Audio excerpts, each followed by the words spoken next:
Thank you, Mr. Speaker, sir. Honorable Speaker, sir. Honorable Prime Minister, Honorable Ministers and Assistant Ministers, Honorable Leader of the Opposition, Honorable Members of the Parliament, ladies and gentlemen, and to our fellow Fijians joining us through the Parliament channel and other electronic platforms, I extend a very warm greetings to you. Honorable Speaker, before I proceed, I wish to place on record my sincere appreciation to the Honorable Minister of Finance, the Permanent Secretary for Finance, and the head of the Budget Division, and the entire budget team within the Ministry of Finance. The preparation of a national budget is one of the most demanding exercises undertaken by government each year. It requires months of consultations, rigorous analysis, careful fiscal planning, and close collaborations across the ministries and stakeholders. Their professionalism, dedication, and commitment has resulted in a budget that balances fiscal responsibility with our national development priorities. On behalf of the Office of the Prime Minister, I thank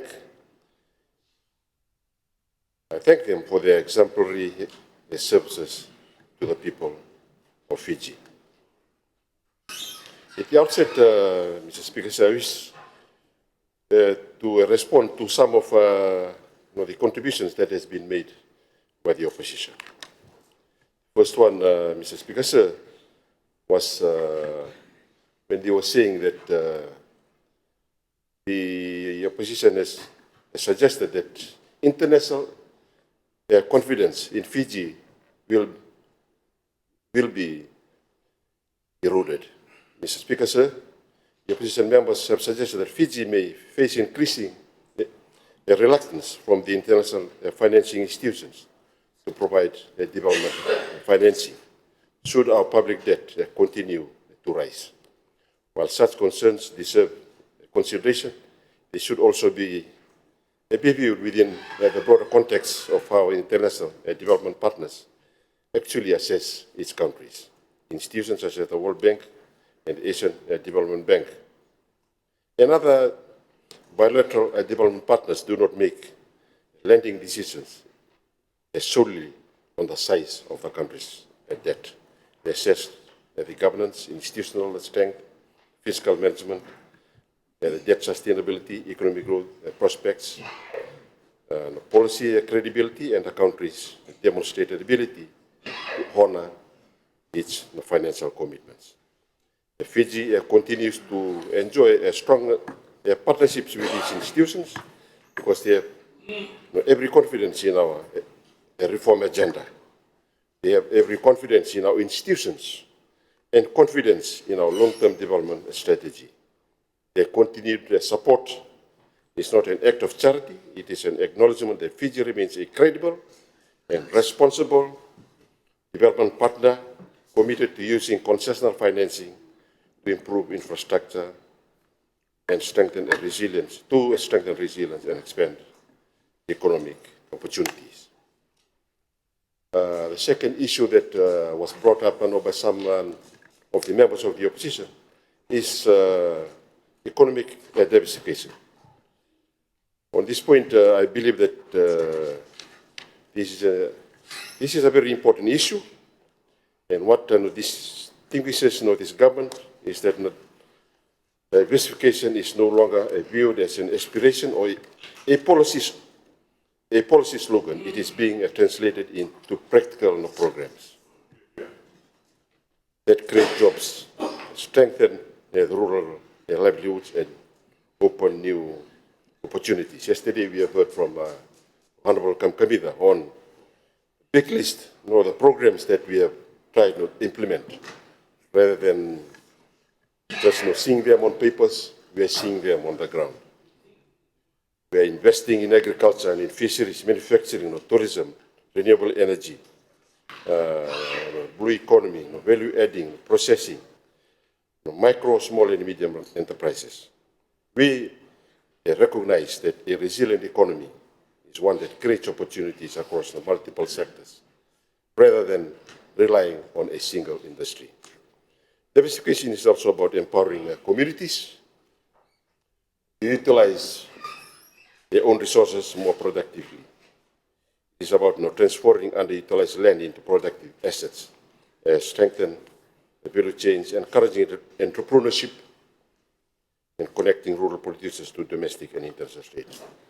As I've said in a number of times in this House, Mr. Speaker, sir, this example of planting cowpea that has been also shared by Honorable Nyundamu on how we have started this industry in 2025. When January I joined a number of farmers from Burnitu, and of course with the help of an Indo-Fijian cooperative, New Valley, where we started this industry. And currently we have approximately 500 farmers that are involved in cowpea production.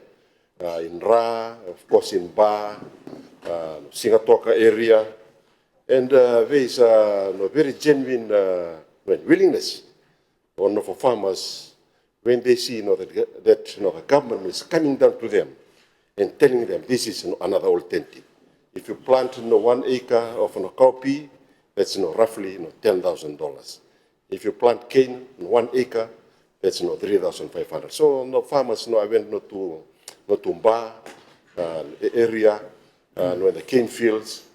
They will tell you that we are coming to them and sharing with them the story of diversification. And of course, this year we are targeting that the harvest will be about 1,000 tons. So within the next 2 weeks, harvest will be coming from these farmers. And I would like to thank the Indian Embassy. They have provided us with the seeds. And of course, the New Valley cooperative, Sambeto, they are there helping out farmers. And of course, I would like to thank the manager, Mr. Ebin Esrai, and of course, Mr. Akhtar Ali, who have been very supportive of this initiative. And of course, the other issue that I wish to raise with regards to the sugar industry. As you are aware, most of you are aware when the Select Committee of Parliament was in the West, we faced quite a lot of the questions from the farmers. What is the future of the industry? What are we going to do? And I would like to thank the Permanent Secretary for Finance in yesterday's papers, Fish Times, Mr. Siri Gaunda. He said that that we need to be looking at this industry much more carefully in Fiji Times. And of course, he received quite a lot of opposition. But I wish to say that if Mr. Siri Gaunda was had raised this issue 10 years ago, he would have reached 55 today, because we are providing that platform for people to speak very openly. That's what this government is all about. It's about governance. It's about freedom for everyone to speak and say their mind. We will not sack you. So that's what we have told the civil servants. You can say what you want to say about the government, but we will not prosecute you or turn you to be 55 immediately. So of course, no sugar. There is, but if you go around another country, for the last 10 years, there's been very little attempt by the previous government to improve the sugar industry. And of course, we hope that the sugar select committee will be coming up with new strategies, so that to ensure that the industry will not survive for the next 50 years. But there will be some hard the recommendations that has to be made to ensure that we survive in the next 50 years. The blue and the green economy. This morning, Mr. Ketan Lal was talking about the lack of government attempt not to go out into the rural areas. In his town of Sabsabu, we will be launching next week a program that targets his village, his tikina of Sabsabu, Wailevu, Navatu, Poralau, and Vaturova in empowering farmers, ensuring that farmers adopt climate smart agriculture practices. Also, this project is looking at strengthening agriculture value chain and improving food security at the village level. So, Honorable the Prime Minister will be launching this 10 million project at the start at Kornatonga, Kornatonga village at Navatu on Friday next week. So this government is going out into the community. They want to create enterprises in the communities, in the villages. And in the next 10 years, we will be able to cover the whole of Nolebu, and we will be extending this project to Viti Levu and other out islands, making sure that there's so many challenges with the Autauke community in the villages. And of course, this project will be able to change the mindset of our communities, particularly at the rural areas, in the rural areas. I wish now to go into the role of the office of the Prime Minister. Mr. Speaker, sir, allow me now to turn to the role of the office of the Prime Minister.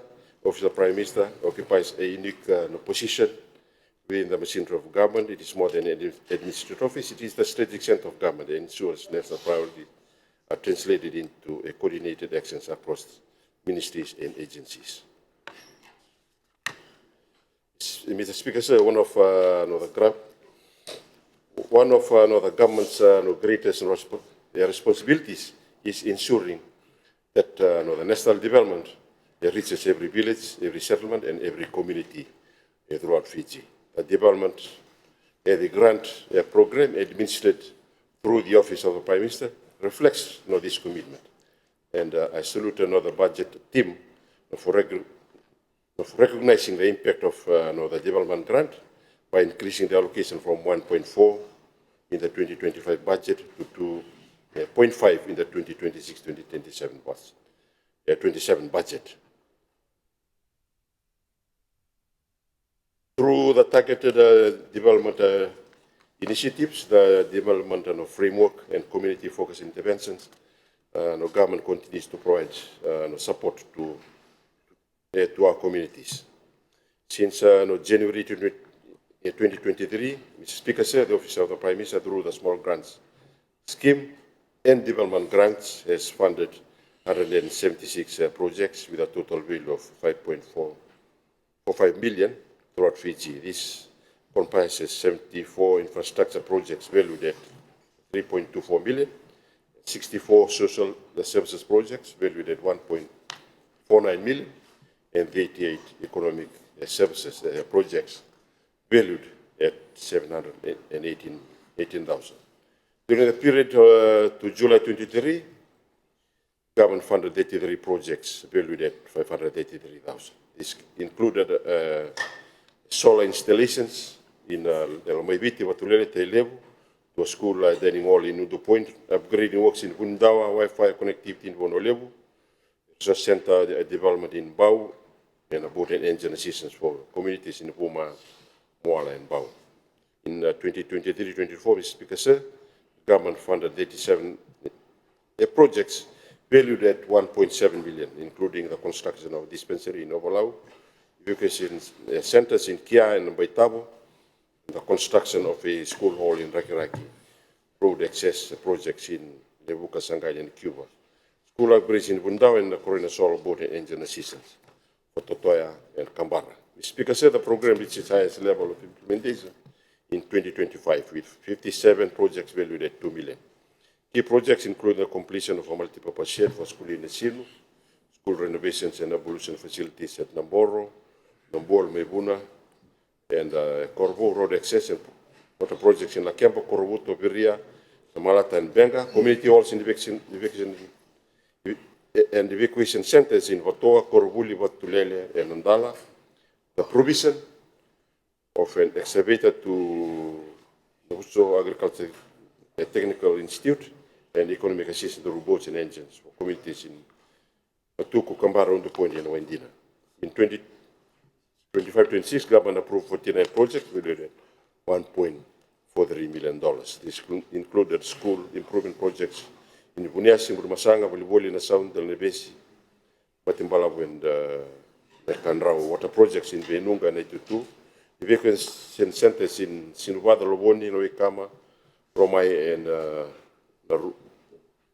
Nakoronayawa. Construction of a crematorium at Muenewen, solar installations at Motoric Health Center, road upgrades at Nandakuni, economic assistance to robots, engine, farming equipment, and tourism support for communities in Manua, Lewu, Benga, Lau, Rekrek, and Sambeta.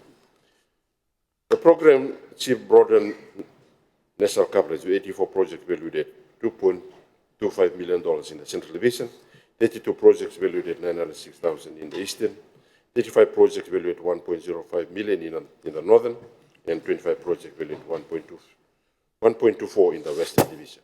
Beneficiaries included communities, women's group, youth group, health facilities, sporting organizations, and village development communities across Reota, Elev, Netasiri, Sierua, Namosi, Noivit, Kandavu, Rotuma, the Konrabe, Madua, Tambua, Ramba, Naronga, and Wasa. Mr. Speaker, sir, these investments reflect government's commitment to delivering community-driven development through school infrastructure, evacuation centers, community halls, access roads, and solar project, health facilities, boating engines, farming equipment, and other economic initiatives that continue to improve livelihoods, strengthen resilience, and enhance the well-being of communities throughout Fiji. The Development Grant Program remains an important vehicle through which government delivers practical and meaningful assistance at the community level. A successful implementation of these projects demonstrates our commitment to supporting local development priorities, promoting community resilience, and improving the livelihoods of people throughout Fiji. Mr. Speaker, sir, this initiative supports communities by improving access to essential services, strengthening local infrastructure, enhancing economic participation, and creating opportunities for sustainable development. They are not merely short-term interventions. They represent strategic investments in community resilience, local productivity, and inclusive growth. Mr. Speaker, sir, the 2026-2027 budget appropriately strengthens the role of Office of the Prime Minister, recognizing that national development requires strong coordination between government institutions and the communities we serve. The Office, Mr. Speaker, sir, must continue to access the bridge between national policy and community realities, ensuring that the government priorities are understood, implemented, and experienced by ordinary Fijians. Mr. Speaker, sir, with these remarks, I reaffirm my full support to the 2026 to 2027 national budget.